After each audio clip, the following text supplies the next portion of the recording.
you gotta know who Mr. Louis Farrakhan is and the Final Call and all this stuff. So by the time I did get to college, I had like a cursory knowledge.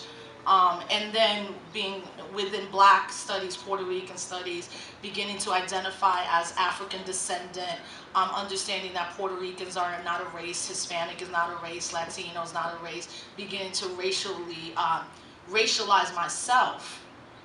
And all of that really has to do with hip hop music.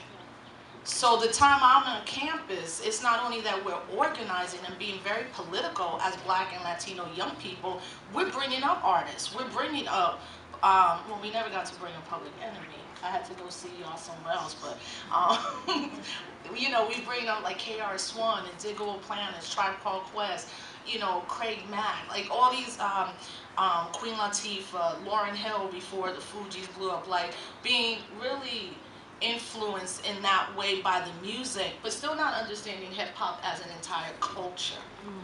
And I think that's the critical piece that we have to now move forward with younger generations, that it's not just a musical element, that it is a culture that any one of us could find some political resistance to. You know, so that's how. And then I ended up marrying a man named Justice, you know, who's also kind of with Nation of Gods and Earth, right? He's from Flatbush, Brooklyn.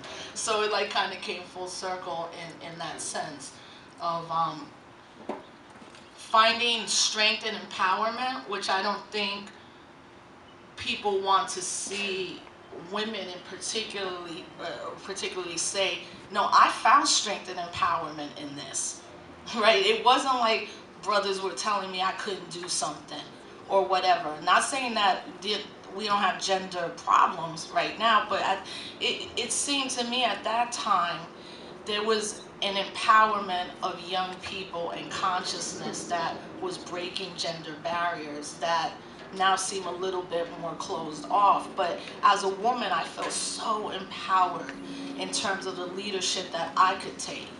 And I kind of want to help get back to that within hip hop.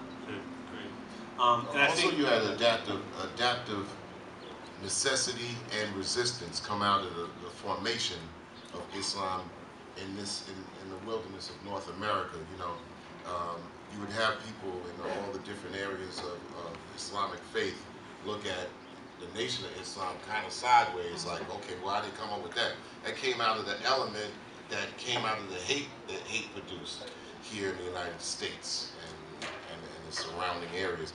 Then you had the 5% Nation that also was adaptive necessity and resistance to what was going on in New York. You know, Clarence 13X, you know, setting up, and it had to be adaptive and it had to resist the BS that was already in the area to inform people and break through the, you know, what traditional Islam might have now worked with that type of, you know, that chain and that padlock of self-hate and slavery.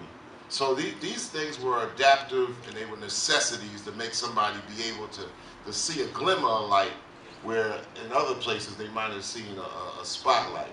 And out of that formed a mentality of verbiage, quick talk, adaptive nature that was also involved in the spitting of MCs that would come up with a volume of words and put them together like almost like lessons and scriptures in a way. So the beginnings of 5% into hip hop and rap music came out of, because in New York it was already that quick talk. And that the quick talk and the quick walk, because it's cold in November, and especially in December and February, you ain't got time to be talking to somebody trying to catch the train or the bus. So it's like boom, boom, boom, boom, boom, boom, get it over it, move it on, keep it moving, peace, gone.